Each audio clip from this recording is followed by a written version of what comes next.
وَلْتَكُن مِّنكُمْ أُمَّةٌ يَدْعُونَ إِلَى الْخَيْرِ وَيَأْمُرُونَ بِالْمَعْرُوفِ وَيَنْهَوْنَ عَنِ الْمُنكَرِ وَأُولَئِكَ هُمُ الْمُفْلِحُونَ۔ ان الحمد للہ والصلاة والسلام علی رسول اللہ وعلی آلہ وصحبہ ومن والاه۔ معزز سامعین، قابل احترام خواتین، نوجوان دوستو، عزیز بچوں اور بچیوں، السلام علیکم ورحمۃ اللہ وبرکاتہ۔ ہم سب جانتے ہیں کہ ہمارے دین اسلام کے اندر نماز باجماعت کا بڑا اونچا مقام ہے اور اس کی بڑی عظمت و اہمیت بیان کی گئی ہے، اور جماعت کے ساتھ نماز پڑھنے کا بڑا اجر و ثواب ہے۔ اس لیے ہمیں اور آپ کو ہمیشہ جماعت کے ساتھ نماز کے ادائیگی کی فکر کرنی چاہیے اور کوشش کرنی چاہیے کہ ہم جس قدر جلدی ہو سکے جماعت میں شامل ہو جائیں۔ حضرات کرامی، کبھی کبھی دیکھا گیا ہے کہ آدمی مسجد میں ہے، امام جماعت کے ساتھ نماز پڑھا رہا ہے، لیکن جو نمازی ہے وہ کھڑا انتظار کر رہا ہے کہ جب امام حالت قیام میں ہوگا، کھڑا ہوگا تو ہم اس کے ساتھ شامل ہوں گے۔ یہ چیز سنت کے خلاف ہے، اور اللہ کے نبی صلی اللہ علیہ وسلم نے جو جماعت کے سلسلے میں ہمیں اور آپ کو رغبت دلائی ہے، اس کی اس میں خلاف ورزی ہے۔ آئیے ہم تو ایک حدیث سب سے پہلے آپ کے سامنے پیش کرتے ہیں، جس سے آپ کو معلوم ہوگا کہ نماز باجماعت کا تقاضا کیا ہے اور دین کے اندر اس سلسلے میں ہمیں کیا ہدایت دی گئی ہے۔ یہ روایات جو میں پیش کرنے جا رہا ہوں، یہ علامہ شوکانی کی کتاب نیل الاوطار جلد نمبر 3 صفحہ نمبر 173 اور ان کی دوسری کتاب السیل الجرار جلد نمبر 1 صفحہ 267 کے اندر نقل کی گئی ہے۔ پہلی روایت یہ سنن ابو داؤد کے حوالے سے ہے، اور اس کے نریٹا اور راوی حضرت ابو ہریرہ رضی اللہ تعالی عنہ ہیں۔ وہ بیان کرتے ہیں کہ ان نبی صلی اللہ علیہ وسلم قال وَإِذَا جِئْتُمْ إِلَى الصَّلَاةِ وَنَحْنُ سُجُودٌ فَاسْجُدُوا وَلَا تَعُدُّوهَا شَيْئًا، کہ اے اللہ کے بندو، جب تم مسجد حاضر ہو اور نماز باجماعت ہو رہی ہو اور تم ہمیں دیکھو کہ ہم سجدے کی حالت میں ہیں، تو بلا انتظار تم سجدے ہی کی حالت میں ہمارے ساتھ شامل ہو جاؤ۔ وَلَا تَعُدُّوهَا شَيْئًا، لیکن اس سجدے کو شمار نہ کرو۔ مطلب یہ ہے کہ سجدہ کے پانے سے رکعت پانا شمار نہیں کیا جائے گا، لہذا حکم نبی کے تحت تمہیں شامل ہو جانا چاہیے۔ اللہ کے رسول صلی اللہ علیہ وسلم کی اتباع کرتے ہوئے سجدے ہی میں امام کے ساتھ شریک ہو جانا چاہیے، لیکن یہ رکعت نہیں مانی جائے گی۔ پھر آپ نے ارشاد فرمایا وَمَنْ أَدْرَكَ الرَّكَعَةَ فَقَدْ أَدْرَكَ الصَّلَاةَ، اور یاد رکھو کہ جس نے نماز باجماعت کی پوری ایک رکعت پا لیا تو اس نے نماز باجماعت کے ادائیگی کا پورا ثواب حاصل کر لیا۔ حضرات گرامی، یہاں پر ایک بات ہمارے اور آپ کے ذہن میں کھٹک سکتی ہے کہ اگر پوری ایک رکعت پانے ہی پر نماز باجماعت کے ادائیگی کا ثواب ملے گا تو پھر رکوع، سجدہ یا قعود کے اندر شامل ہونے کا فائدہ کیا ہے؟ تو یاد رکھیں کہ جو جماعت کے پانے کی بات ہے، اس کی دو حیثیت ہیں،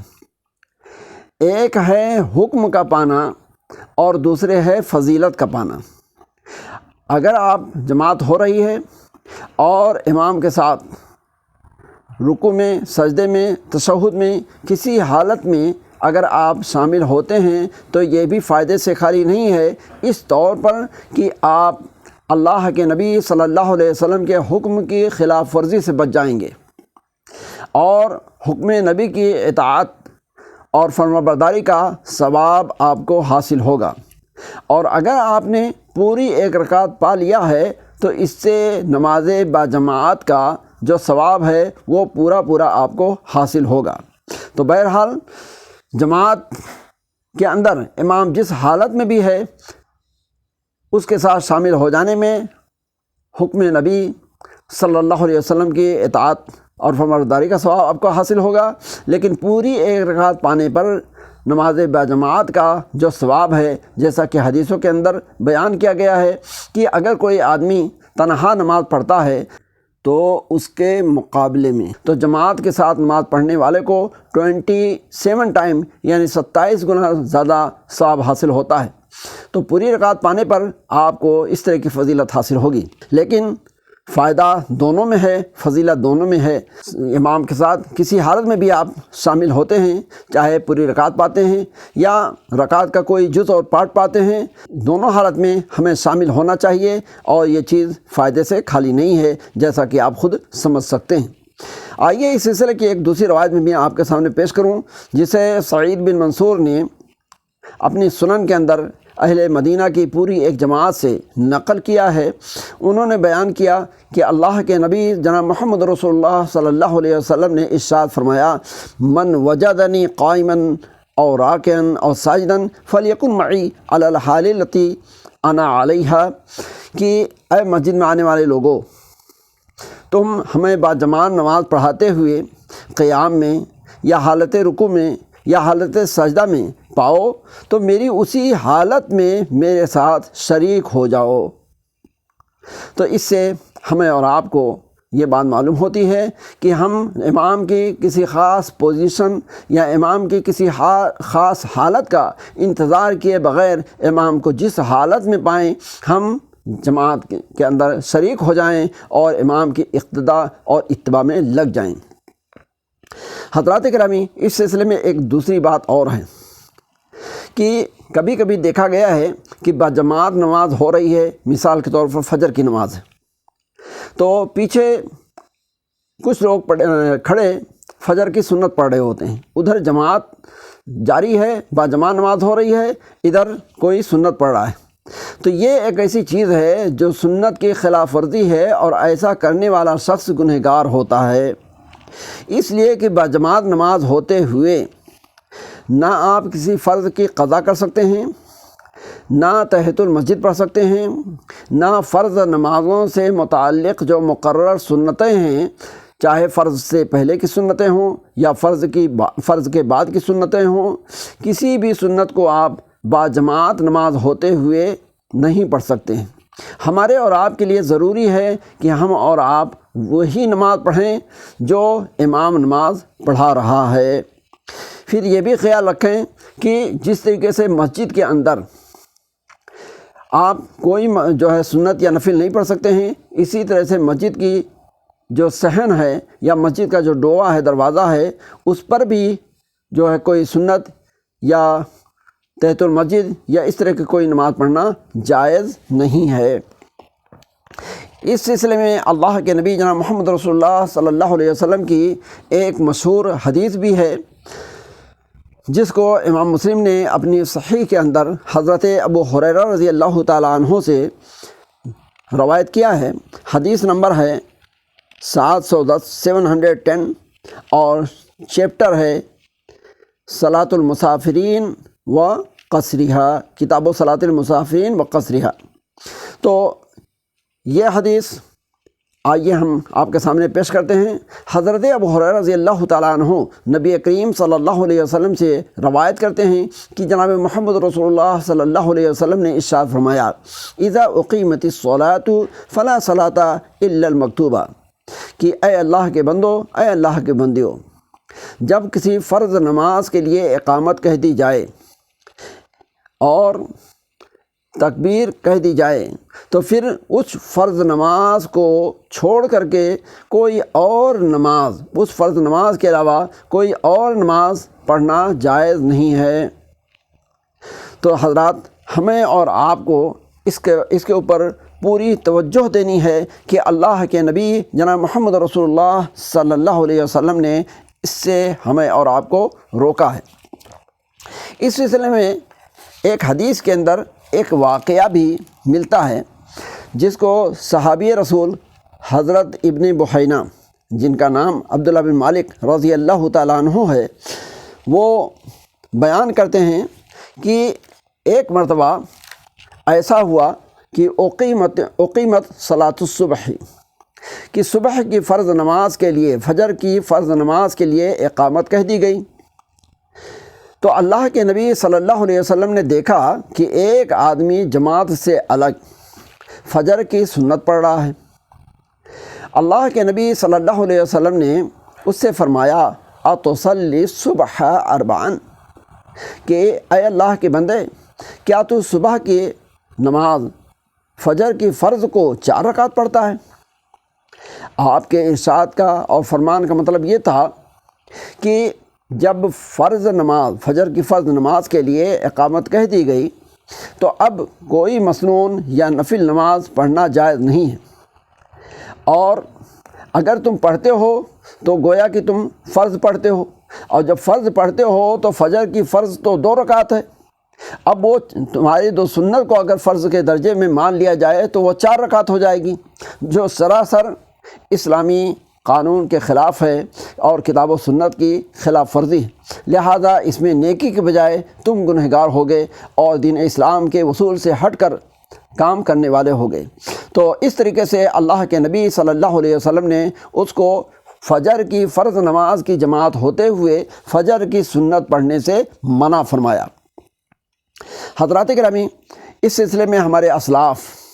کی بھی نصیحتیں اور طرح طرح کی ہدایتیں ہیں۔ مثال کے طور پر ایک تابعی ہیں سعید بن جبیر رحمۃ اللہ علیہ،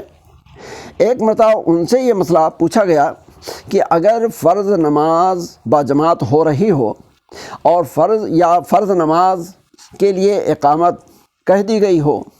اور کوئی شخص سنت یا اور کوئی نماز الگ سے پڑھ رہا ہے تو اس کے بارے میں آپ کا کیا حکم ہے؟ انہوں نے فرمایا اقطع صلاتک عند الاقامہ، کہ میرے بھائی اگر باجماعت فرض نماز کے لیے اقامت کہہ دی گئی ہو تو تمہیں چاہیے کہ اگر تم کسی مسنون نماز کے ادائیگی ہی میں لگے ہو تو اس نماز کو قطع کر دو، اس کو چھوڑ دو، اور جس فرض نماز کے لیے اقامت کہی گئی ہے اس کے اندر جا کر شامل ہو جاؤ اور باجماعت نماز ادا کرو۔ ایک حنفی فقیہ ابراہیم نخعی رحمہ اللہ ہیں، ان سے بھی اس طرح کا ایک مرتبہ سوال کیا گیا کہ امام اگر فجر کی فرض نماز کی امامت کر رہا ہو، باجماعت نماز ہو رہی ہو، اور کوئی شخص فجر کی 2 رکعت سنت الگ کہیں مسجد میں پڑھ رہا ہو تو اس کے بارے میں آپ کا کیا حکم ہے؟ وہ صحیح کر رہا ہے یا غلط کر رہا ہے؟ انہوں نے فرمایا یبدأ بالمکتوبہ، کہ اس فجر کی سنت پڑھنے والے شخص کو چاہیے کہ اپنی اس نماز کو چھوڑ دے اور جس فرض نماز کے لیے اقامت ہو چکی ہے، جو فرض نماز باجماعت ادا کی جا رہی ہے، اس کے اندر جا کر شامل ہو جائے۔ حضرات گرامی، اس سلسلے میں مزید اور حدیثیں اور کچھ آثار سلف صالحین سے منقول ہیں جن کے تفصیلی طور پر یہاں پر پیش کرنے کا موقع نہیں ہے۔ چلتے چلاتے میں آپ کے سامنے یہ بات بھی پیش کر دوں کہ یہی مسلک اور یہی طریقہ شیخ الاسلام ابن تیمیہ رحمہ اللہ نے بھی پسند کیا ہے، اسی کو ترجیح دیا ہے، اور اسی طرح سے ان کے شاگرد رسید حضرت علامہ ابن قیم الجوزیہ رحمہ اللہ نے بھی